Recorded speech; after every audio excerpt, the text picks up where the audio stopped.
আজকের ক্লাসে আমরা আমাদের বিজ্ঞানের ১০ম অধ্যায় অর্থাৎ এসো বলকে জানি উক্ত অধ্যায়ের টাইপ ৯ নিয়ে আলোচনা করব। অর্থাৎ আমরা টাইপ ১ থেকে ৮ এর মধ্যে যে সকল কোয়েশ্চেনগুলো নিয়ে আলোচনা করেছিলাম তার সবগুলো সংমিশ্রণে আসলে আমাদের এই টাইপটি তৈরি। সো আমাদের এই টাইপে দেখো প্রথম এমসিকিউ কোয়েশ্চেনে যদি চলে যাই, আমাদের প্রথম এমসিকিউ কোয়েশ্চেনটাতেই বলা হচ্ছে গতি বিষয়ক সূত্র আসলে কয়টি। তাহলে আমরা এই যে সূত্রগুলো পড়লাম, গতি বিষয়ক সূত্র আসলে কয়টি ছিল? ৩টি ছিল, তাই না? নিউটনের প্রথম সূত্র যেটাকে জড়তার সূত্র বলা হয়, নিউটনের দ্বিতীয় সূত্র এবং নিউটনের তৃতীয় সূত্র। সো আমাদের ১০৭ নম্বর প্রশ্নতে বলা হচ্ছে মাটি থেকে ইট তোলার জন্য, ধরো মাটির মধ্যে একটা ইট আছে, ইটটার ডেফিনেটলি একটা ওয়েট আছে।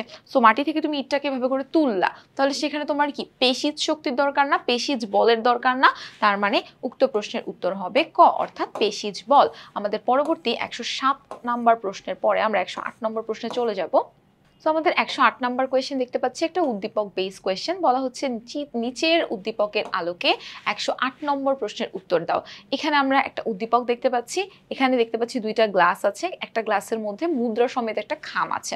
বলা হচ্ছে চিত্রে খামটি গ্লাসের উপরে মুদ্রা সমেত একটি রাখা আছে। তাহলে মুদ্রা সমেত একটা খাম এখানে রাখা আছে, খামটির মধ্যে যদি জোরে টোকা দেওয়া হয় তাহলে খামটি গ্লাসের মুখ থেকে সরে যায় এবং মুদ্রাটা গ্লাসের মধ্যে কি হয়, পতিত হয়। সো তুমি খামটাকে টোকা দিবা, খামটা সরে যাবে এবং মুদ্রাটা গ্লাসের মধ্যে পড়ে যাবে। তাহলে এই ঘটনাটা আসলে কিসের কারণে ঘটতেছে? আমাদের প্রথম প্রশ্নতেই বলা হচ্ছে উপরোক্ত ঘটনাটা আসলে কিসের কারণে ঘটতেছে? ভরবেগ, জড়তা, বস্তুর স্থিতিশীলতা নাকি স্থিতিস্থাপকতা? সো জড়তার কারণে আসলে এই জিনিসটা ঘটতেছে। কেন জড়তার কারণে এই জিনিসটা ঘটতেছে বলো তো? বিকজ এই যে খামটা কিংবা মুদ্রাটা তারা উভয় কি চাচ্ছে, তারা স্থির জিনিস আছে, তারা চাচ্ছে স্থির অবস্থায় থাকতে। বাট আমি যখন তাকে বাইরে থেকে বল প্রয়োগ করে গতিশীল করে দিলাম, মুদ্রাটাকে আমি রেখে খামটাকে সরাই দিলাম, তখন সেখানে কি করলাম? আমরা স্থিতিশীলতার বিপরীত একটা জড়তা কাজ করালাম না, অর্থাৎ স্থিতি জড়তা আমি সেখানে কাজ করালাম। তাহলে এই ঘটনাটা ঘটলো আমার জড়তার প্রভাবে।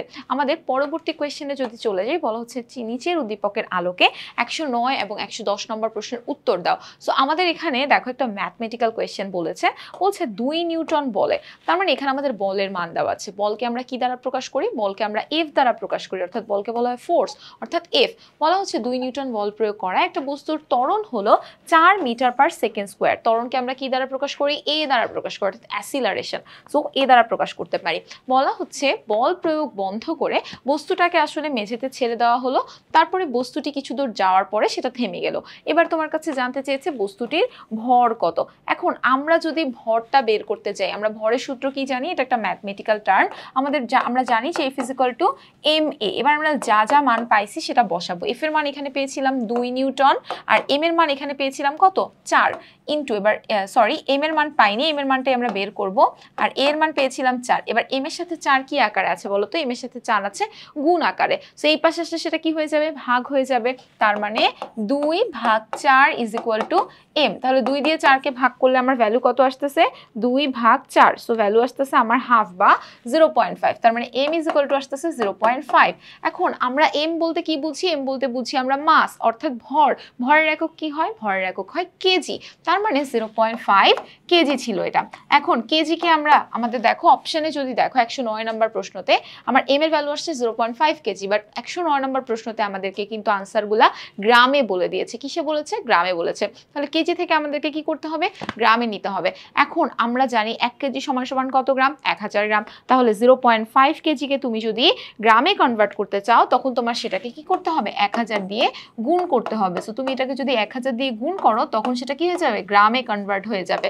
সো এটার আনসার আসতেছে আমার গুণ করলে ৫০০ গ্রাম। সো আমরা এটাকে গুণ করে দিব। তাহলে আমার ১০৯ নম্বর প্রশ্নের উত্তর হবে ৫০০ গ্রাম। সো দেখি আমাদের ১০৯ নম্বরে ৫০০ গ্রাম অপশনটা কোথায় আছে? গ নাম্বারে আছে। তার মানে আমাদের ১০৯ নম্বর প্রশ্নের উত্তর হবে গ, অর্থাৎ ৫০০ গ্রাম।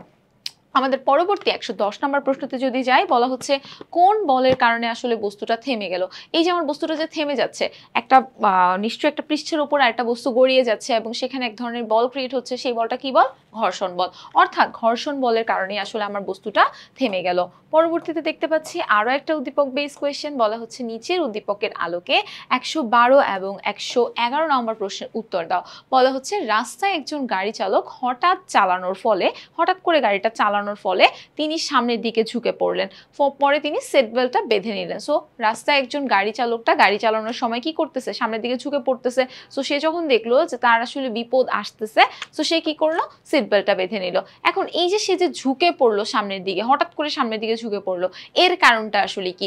তোমাদেরকে আমি জড়তার টপিকটা যখন পড়িয়েছিলাম তখন আমি দুইটা জড়তার সঙ্গে পরিচয় করিয়ে দিয়েছিলাম। একটা ছিল গতি জড়তা, একটা ছিল স্থিতি জড়তা। গতি জড়তা কি ছিল? একটা গতিশীল বস্তু যখন গতিশীল অবস্থায় থাকে সে সবসময় সেই অবস্থাটাতেই থাকতে চায়, এবং এই ধরনের জড়তাকেই বলা হয় গতি জড়তা। আর যেই বস্তুটা স্থির রয়েছে সেই বস্তুটা চিরজীবন চায় স্থির অবস্থাতেই থাকতে, এবং এই জড়তাটাকেই বলা হয় স্থিতি জড়তা। এখন গাড়ি যখন একটা চালক চালাচ্ছিল তার মানে সে গতিশীল অবস্থায় ছিল, এবং সেই গতিশীলতার বিপরীতে আমরা হঠাৎ করে যখন ব্রেকটা করতেছি তখন তার বিপরীতে কাজ করার কারণেই সেখানে আসলে সে সামনের দিকে ঝুঁকে পড়লো।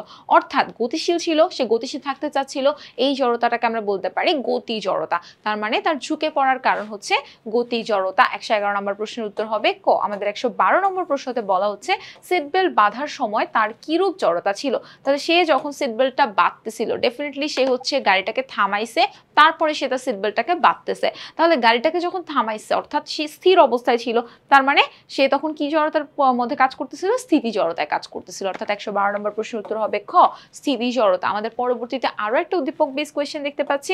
আমাদের এই কোয়েশ্চেনটাতে একটা বলা হচ্ছে যে সামনে একজন লোক রাস্তা আসলে কি করলো, অতিক্রম করলো। সো সেই রাস্তা অতিক্রম করতে যেয়ে দেখলো যে সাত্তার সাহেব 3 মিটার পার সেকেন্ড বেগে, তার মানে এখানে একটা বেগের মান দিয়ে দিচ্ছে। এটা কার মান? এটা হচ্ছে একটা বেগের মান। বলছে চলমান 36 কেজি ভরের, তার মানে এখানে একটা ভরের মান দিছে যে এত বেগে চলমান 36 কেজি ভরের একটা সাইকেলকে ব্রেক করে সেটাকে থামিয়ে দিলেন। এখন আমাদের প্রশ্নতে বলা হচ্ছে সাইকেলের ভরবেগ কত ছিল। সো ভরবেগ, আমি বারবার তোমাদেরকে বলেছি ভরবেগ, এখানে এই ভরবেগ শব্দটার মধ্যেই আসলে তার সূত্রটা লুকিয়ে আছে। ভর এবং বেগের গুণফলকে ভরবেগ বলা হয়। তার মানে ভরবেগ মানে হচ্ছে ভর ইনটু বেগ। সো এখানে আমরা দেখতে পাচ্ছি আমাদের ভর আছে কত, 36, এবং বেগ আছে কত দেখতে পেলাম, 3। তাহলে 36কে আমরা যদি 3 দিয়ে গুণ করি, 36 ইন্টু 3, তাহলে আমার আসছে 108। তাহলে 108 হবে আমার উক্ত প্রশ্নের উত্তর। এখন 108 যে আমার উক্ত প্রশ্নের উত্তর হবে, এককটা আমরা কিভাবে নির্ণয় করব? দেখো এককটাও এখানেই লুকিয়ে আছে। ভর আর বেগের গুণফল, ভরের একক কি ছিল, কেজি ছিল। সো ভরের একক হচ্ছে কেজি। আর আমার বেগের একক কি ছিল, মিটার পার সেকেন্ড ছিল। তার মানে কেজি মিটার পার সেকেন্ড হচ্ছে আমার উক্ত প্রশ্নের একক। তার মানে 108 কেজি মিটার পার সেকেন্ড হচ্ছে আমার 113 নম্বর কোয়েশ্চেনের আনসার।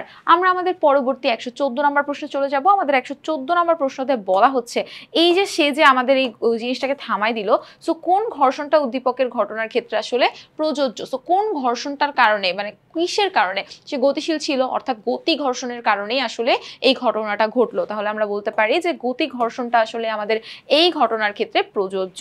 আমাদের পরবর্তী কোয়েশ্চেনটাও আরো একটা উদ্দীপক বেস কোয়েশ্চেন। বলছে নিচের উদ্দীপকটা পড়ো এবং 115 এবং 116 নম্বর প্রশ্নের উত্তর দাও। সো আসিফ একটা স্থির টেনিস বলকে ছুঁড়ে শুভর কাছে মারলো। বলটা স্থির ছিল, সেটাকে ছুঁড়ে দিল। সো ছুঁড়ে কার কাছে মারলো, শুভর কাছে মারলো। সো শুভ সেটাকে কি করলো, শুভ আবার সেটাকে ক্যাচ করলো, ক্যাচ করে সেটাকে থামিয়ে দিল। এখন এই যে আসিফ যখন টেনিস বলটাকে মারলো, টেনিস বলটাতে সে আসলে কি ধরনের বল প্রয়োগ করলো, কি বল প্রয়োগ করলো, তাপ নাকি হচ্ছে ভর নাকি বল নাকি আলো। সো একটা বলকে যখন তুমি ছুটতে যাবা তখন সেখানে তোমাকে অবশ্যই তোমার বল প্রয়োগ করতে হবে। তার মানে 115 নম্বর কোয়েশ্চেনের আনসার হবে গ, অর্থাৎ বল। আমাদের পরবর্তী 116 নম্বর প্রশ্নতে বলা হচ্ছে বল প্রয়োগের ফলে আসলে টেনিস বলটা কি হয়, বল প্রয়োগের ফলে টেনিস বলটার সাথে কি হয়। টেনিস বলটা কি থেমে যায়? হ্যাঁ, টেনিস বলটা আমাদের থেমেও গেল। টেনিস বলটাকে স্থির থাকলো না, যখন বলটা প্রয়োগ করলাম টেনিস বলটা তো গতিশীল হলো, তাই না? তার মানে সে আসলে গতিশীল থাকলো। অর্থাৎ 1 এবং 3 হচ্ছে আমার উক্ত প্রশ্নের সঠিক উত্তর। আমরা আমাদের পরবর্তী প্রশ্নে চলে যাব 117 নম্বর প্রশ্নে। আমাদের 117 নম্বর প্রশ্নটাও দেখতে পাচ্ছি একটা উদ্দীপক বেস কোয়েশ্চেন। বলা হচ্ছে উদ্দীপকের আলোকে 117 এবং 118 নম্বর প্রশ্নের উত্তর দাও। তাহলে উদ্দীপকটা যদি আমরা একটু দেখি, বলা হচ্ছে চলন্ত বাস হঠাৎ করে ব্রেক করায় বাসের মধ্যে বসা রাব্বি সামনের দিকে ঝুঁকে পড়লো। অন্যদিকে একদিন সে ব্রেক করার আগেই চলন্ত বাস থেকে যখন নামতে গেল তখন সে সামনের দিকে হুমড়ি খেয়ে পড়লো। এখন আমাদের প্রথম কোয়েশ্চেনটাতেই বলা হচ্ছে যে প্রথম ঘটনাটার কারণ আসলে কোনটি। তাহলে প্রথম ঘটনাটার কারণ যদি আমরা একটু দেখি, আমাদের প্রথম ঘটনাটা কি ছিল, একটা বাস চলমান অবস্থায় ছিল, সো হঠাৎ করে সেখানে ব্রেক করছে, ব্রেক করার পরে সে সামনের দিকে ঝুঁকে পড়ছে। তাহলে একটা চলমান অবস্থা বাস মানে কি, বাসটা গতিশীল অবস্থায় ছিল, তার মানে সেই বাসটাতে আমরা গতি জড়তার বিপরীতে কাজ করছি, অর্থাৎ এই ঘটনাটার কারণ হচ্ছে আমাদের গতি জড়তা। আমাদের 117 নম্বর প্রশ্নের উত্তর হবে ঘ, অর্থাৎ গতি জড়তা। আমাদের 118 নম্বর প্রশ্নতে বলা হচ্ছে যে এই যে রাব্বি যে হুমড়ি খেয়ে পড়ার সময়, তো হুমড়ি খেয়ে সে কেন পড়েছিল আরেকবার দেখি।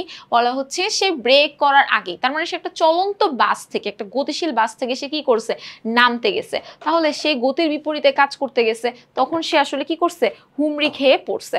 এখন আমাদের অপশনে আসলে কি কি বলছে সেটা যদি দেখি, বলছে রাব্বি হুমড়ি খেয়ে পড়ার সময়, হুমড়ি খেয়ে পড়ার সময় আসলে কি হয়েছিল, সেখানে কি স্থিতি জড়তার প্রভাব ছিল, না, বাসটা চলমান ছিল, তার মানে সেখানে গতি জড়তার প্রভাব ছিল, সো এই যে গতি জড়তার প্রভাব ছিল। দ্বিতীয় অপশনে বলছে শরীর উপরের অংশ চলমান ছিল, হ্যাঁ, বিকজ বাসটাও চলতেছে, তার মানে তার সঙ্গে সঙ্গে আমাদের শরীরের উপরের অংশটাও চলতেছে। তো তুমি যখন বাসটা থেকে একটা পা দিয়ে নিচে নামলা, হয়তো তোমার পাটা স্থির হয়ে গেছে, কিন্তু তোমার শরীরের উপরের অংশটা ওই টাইমে চলমান থাকে, তার মানে 2 এবং 3 আমার উক্ত প্রশ্নের সঠিক উত্তর। আমরা পরবর্তীতে আরো একটা উদ্দীপক বেস কোয়েশ্চেন দেখতে পাচ্ছি। আমাদের এই কোয়েশ্চেনটাতে বলা হচ্ছে নিচের উদ্দীপকের আলোকে 119 এবং 120 নাম্বার প্রশ্নের উত্তর দাও। সো বলা হচ্ছে একটা রাবার ব্যান্ডের সাথে একটা বইকে ঝুলিয়ে রেখে দেখা গেল রাবার ব্যান্ডটা স্বাভাবিকের থেকে কিছুটা লম্বা হয়ে বইটাকে স্থির অবস্থায় ঝুলিয়ে রেখেছে।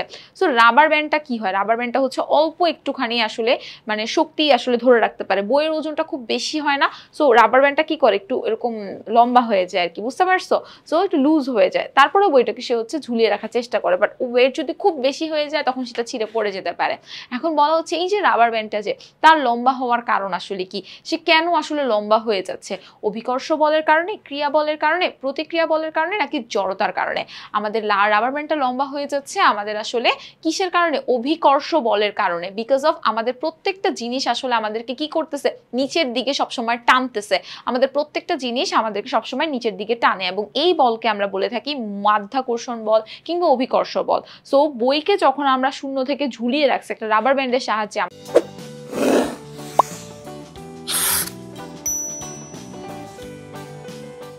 আমাদের প্রত্যেকটা জিনিস পৃথিবী কি করতেছে, তার কেন্দ্রের দিকে আসলে টানতেছে। সো এর প্রভাবেই আসলে, অর্থাৎ অভিকর্ষ বলের প্রভাবেই আসলে রাবার ব্যান্ডটা লম্বা হয়ে যাচ্ছে, অর্থাৎ 119 নম্বর প্রশ্নের উত্তর হবে ক, অভিকর্ষ বল। আমাদের 120 নম্বর প্রশ্নে যদি দেখি, বলা হচ্ছে এইখানে আসলে প্রতিক্রিয়া বলের প্রভাবটা কি, এই ঘটনাটার মধ্যে প্রতিক্রিয়া বলটা আসলে কি হয়েছে, মানে প্রতিক্রিয়া বলের কাহিনীগুলা কি কি ঘটছে।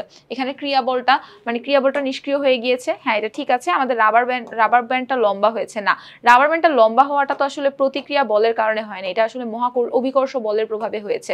আর বইটা স্থির অবস্থানে রয়েছে, হ্যাঁ বইটাকে যখন রাবার ব্যান্ডের সাহায্যে মানে লাগানো হয়েছিল সে কিছুটা লম্বা হয়ে গেলেও সে কিন্তু স্থির অবস্থানেই ছিল, অর্থাৎ 1 এবং 3 আমার উক্ত প্রশ্নের সঠিক উত্তর। পরবর্তীতে আমরা আরো একটা উদ্দীপক বেস কোয়েশ্চেন দেখতে পাচ্ছি। বলা হচ্ছে নিচের উদ্দীপকটি পড়ো এবং 121 নম্বর প্রশ্নের উত্তর দাও। আমাদের এখানে একটা ম্যাথমেটিক্যাল টাইপ কোয়েশ্চেন দেখতে পাচ্ছি। আমাদের এখানে বলছে 2 নিউটন বলের একটা বস্তুকে 5 মিটার পার সেকেন্ড স্কোয়ার ত্বরণে ছুড়ে দেওয়া হলো, বস্তুটা কিছু দূর যাওয়ার পরে কি করলো, থেমে গেল। এখন জিজ্ঞেস করছে কোন বলের কারণে আসলে বস্তুটা থেমে গেল। এখন যখন তুমি একটা বস্তুকে ছুড়ে দিচ্ছ তখন আসলে সে কিসের কারণে, কোন বলের প্রভাবে থেমে গেল। অবশ্যই একটা জিনিস যখন থেমে যায় তখন সেটা তার ঘর্ষণ বলের কারণেই থেমে যায়, অর্থাৎ 121 নম্বর প্রশ্নের উত্তর হবে গ, ঘর্ষণ বল। পরবর্তীতে আমরা আরো একটা উদ্দীপক বেস কোয়েশ্চেন দেখতে পাচ্ছি। সো আমরা এখানে এগেইন একটা উদ্দীপক বেস কোয়েশ্চেন দেখতে পাচ্ছি। বলা আছে নিচের উদ্দীপকের আলোকে 122 এবং 123 নম্বর প্রশ্নের উত্তর দাও। সো আমাদের কোয়েশ্চেনটা একটা ম্যাথমেটিক্যাল বেস কোয়েশ্চেন। বলা হচ্ছে 10 নিউটন বল প্রয়োগে, বলকে আমরা এফ দ্বারা প্রকাশ করি, তার মানে এখানে আমাদের এফ এর ভ্যালু দেওয়া আছে। বলছে যে একটি লৌহ গোলককে 5 মিটার পার সেকেন্ড স্কোয়ার ত্বরণে, তার মানে এখানে আমাদের ত্বরণের ভ্যালু দেওয়া আছে, অর্থাৎ এ এর ভ্যালু দেওয়া আছে। সো সেটাকে মাটিতে ছুড়ে দেওয়া হলো, গোলকটা কিছু দূর যাওয়ার পরে আসলে কি হলো, থেমে গেল। এখন আমাদের কোয়েশ্চেনে বলছে গোলকের ভর কত, ভরকে আমরা এম দ্বারা প্রকাশ করি। সো আমরা সূত্র জানি F is equal to M A, তাহলে এফ এর মান এখানে আমার দেওয়া আছে 10, এম এর মান আমরা বের করব, এর মান দেওয়া আছে 5। এবার 5 এই পাশে গুণ আছে, এই পাশে আসলে ভাগ হয়ে যাবে, অর্থাৎ 10 এর সাথে আমার 5 ভাগ হয়ে যাবে। সো 10 ভাগ 5 ইজ ইকুয়াল টু এম। এখন 10 কে 5 দিয়ে ভাগ করলে 5 দুগুণে 10 হয়, তাহলে এম এর মান হচ্ছে 2 কেজি, অর্থাৎ গোলকটার ভর হচ্ছে 2 কেজি। আমরা পরবর্তী আমাদের 123 নম্বর প্রশ্নতে চলে যাব। আমাদের 123 নম্বর প্রশ্নতে বলা হচ্ছে এই যে আমার গোলকটা যে থেমে গেল কিছু দূর যাওয়ার পরে, সো তার এই থেমে যাওয়ার কারণটা আসলে কি? কিছু দূর যাওয়ার পরে থেমে যাওয়ার কারণ আসলে ঘর্ষণ বল। তার মানে 123 নম্বর প্রশ্নের উত্তর হবে গ, অর্থাৎ ঘর্ষণ বল। আমাদের পরবর্তীতে আরো একটা উদ্দীপক বেস কোয়েশ্চেন দেখতে পাচ্ছি।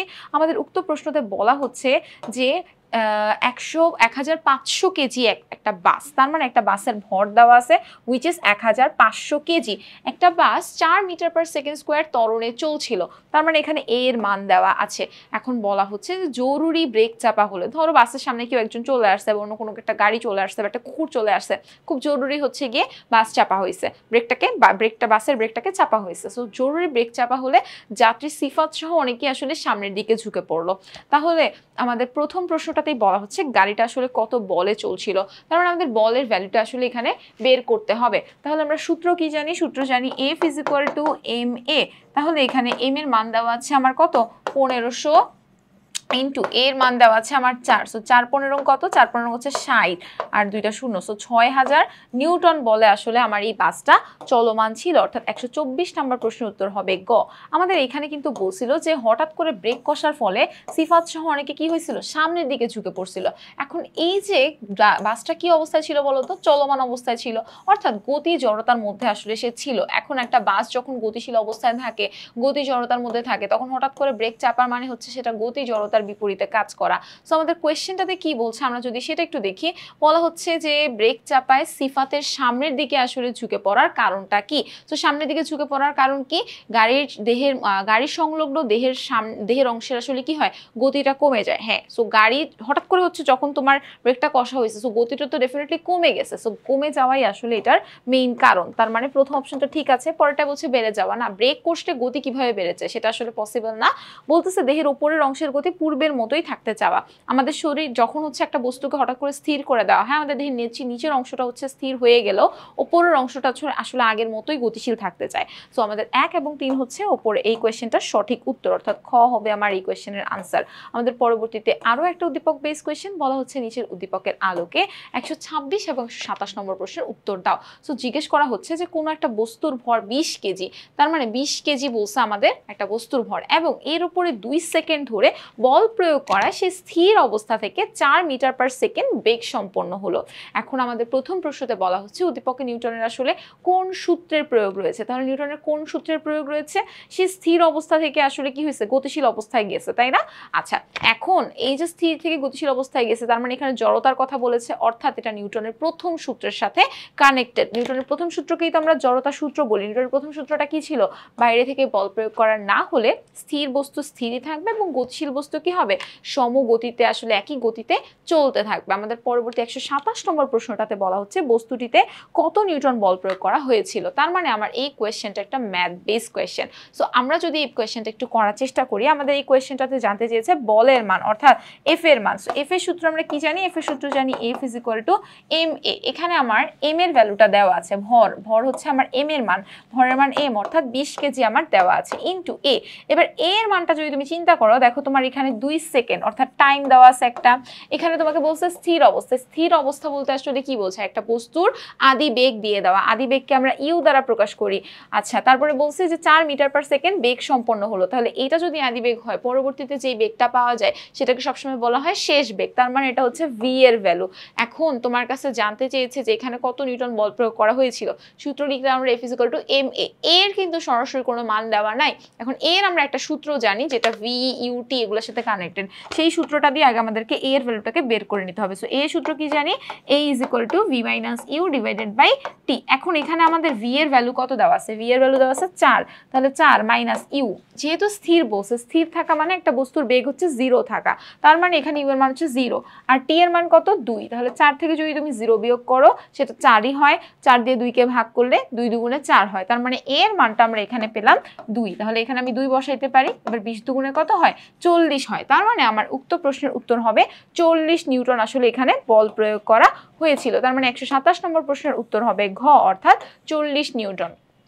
পরবর্তীতে আরো একটা উদ্দীপক বেস কোয়েশ্চেন দেখতে পাচ্ছি, বলা হচ্ছে গালিব 30 কেজি ভরের একটা বস্তুর উপরে 60 নিউটন বল আসলে প্রয়োগ করে। তো আমাদের 128 নম্বর প্রশ্নতে বলা হচ্ছে উদ্দীপকের গালি বস্তুটির উপর প্রযুক্ত বলকে যদি অর্ধেক করে তাহলে কি হবে। সো আমরা জানি প্রযুক্ত বলকে যখন অর্ধেক করা হয় তখন সেখানে প্রতিক্রিয়া বল বেশি হবে, তার মানে এটা ঠিক আছে। এখন দেখো একটা বস্তুর ভর আসলে তার বলের উপর ডিপেন্ড করে না, সো ভর আসলে ডিফারেন্ট কাইন্ড অফ থিং। এখন সেটা ত্বরণের কথা যদি আমরা একটু চিন্তা করি, আমাদের ত্বরণে কি আমরা সূত্র জানি F = ma। এখন দেখো সমান সমানের এই পোর্শনটাতে F আছে, এই পোর্শনটাতে a আছে, তারা দুইজনই উপরের অবস্থানে আছে, তার মানে তারা দুইজন পরস্পর সমানুপাতিক। অর্থাৎ F এর মানকে যদি তুমি কমাও তাহলে a এর মানটাও কমে যাবে, তার মানে তুমি যদি বলটাকে অর্ধেক করো তাহলে ত্বরণের মানটাও কি হবে, কমে যাবে। তার মানে 3 নাম্বার পয়েন্টটা আমাদের জন্য ঠিক আছে, অর্থাৎ 1 এবং 3 হচ্ছে আমাদের উক্ত প্রশ্নের সঠিক উত্তর। আমরা পরবর্তীতে আমাদের আরো একটা উদ্দীপক বেস কোয়েশ্চেনে চলে যাব। আমাদের উদ্দীপক বেস কোয়েশ্চেনটাতে বলা হচ্ছে নিচের উদ্দীপকের আলোকে 129 এবং 130 নম্বর প্রশ্নের উত্তর দাও। সো আমাদের এখানে বলছে যে 10 কেজি ভরের একটা বস্তুর উপরে যদি তুমি 40 নিউটন বল প্রয়োগ করো তাহলে আসলে এখানে কোন সূত্রের প্রয়োগ করা হয়েছে, উদ্দীপকের সমস্যার সমাধানে আসলে নিউটনের কোন সূত্রের প্রয়োগ করা হয়েছে। সো এইটা আসলে আমাদের একটা ভর বেগের সূত্র, যেটা আমাদের নিউটনের দ্বিতীয় সূত্রের সঙ্গে কানেক্টেড। একটা বস্তুর উপরে যখন আমরা বল প্রয়োগ করি তখন সেটা আমাদের নিউটনের দ্বিতীয় সূত্রকে প্রকাশ করে। আমাদের এখানে 130 নম্বর প্রশ্নতে ম্যাথমেটিক্যাল একটা প্রবলেম সলভ করতে বলেছে, বলছে উদ্দীপকের আলোকে ত্বরণ হবে, অর্থাৎ এর মানটা আসলে কি হবে।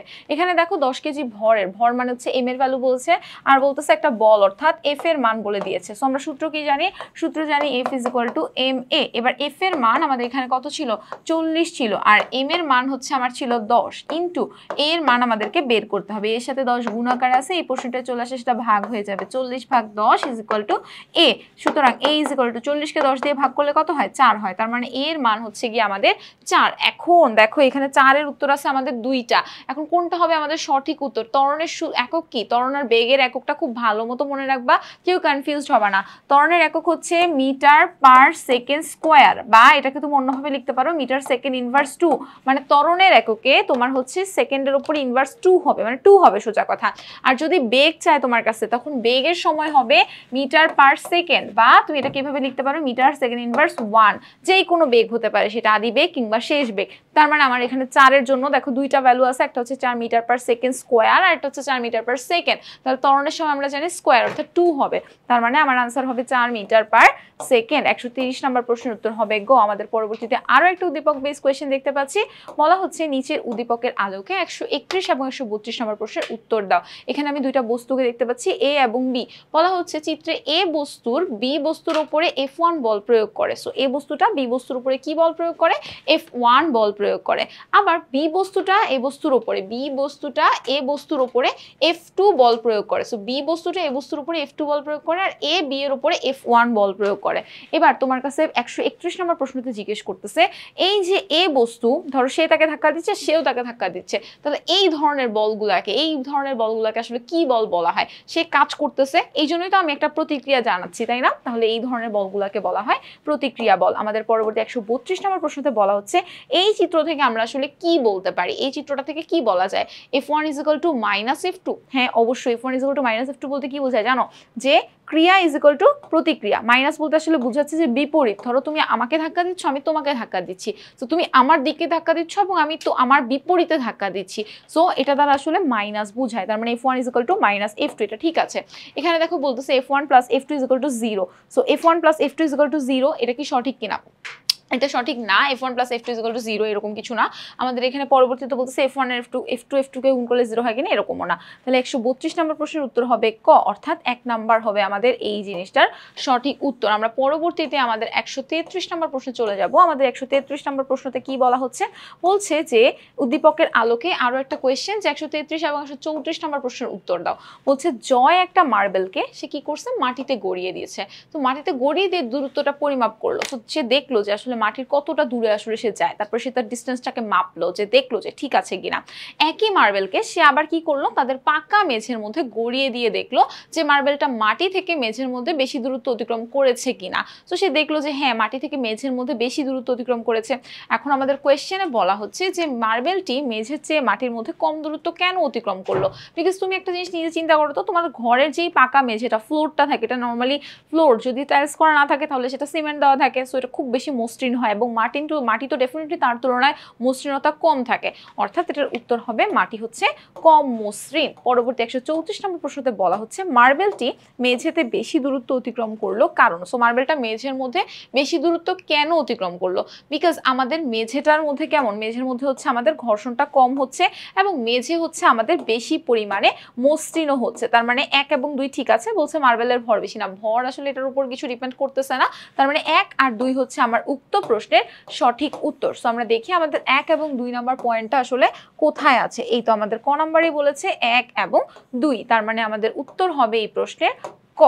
পরবর্তীতে আমাদের আর কোনো কোয়েশ্চেন নাই। এই চ্যাপ্টারটি আসলে আমাদের আজকে এখানেই সমাপ্ত হবে। তোমরা যদি এই চ্যাপ্টারের উপর তোমাদের প্রস্তুতিটাকে আরো ভালো করে যাচাই করতে চাও তাহলে তোমরা আমাদের উক্ত কিউআর কোডটি স্ক্যান করে তোমরা তোমাদের মডেল টেস্ট দিতে পারো এবং তখন তোমরা বুঝতে পারবা যে এই চ্যাপ্টারটাতে আসলে তোমার প্রস্তুতিটা কতটা হয়েছে। তোমাদের সঙ্গে আবারও অন্য কোনো অধ্যায়ে অন্য কোনো চ্যাপ্টারের জন্য অনুশীলন পর্ব নিয়ে আমাদের সঙ্গে আবার দেখা হয়ে যাবে। ততক্ষণ পর্যন্ত তোমরা সকলে আবারও সুস্থ থাকবে, ভালো থাকবে। সবাইকে আল্লাহ হাফেজ।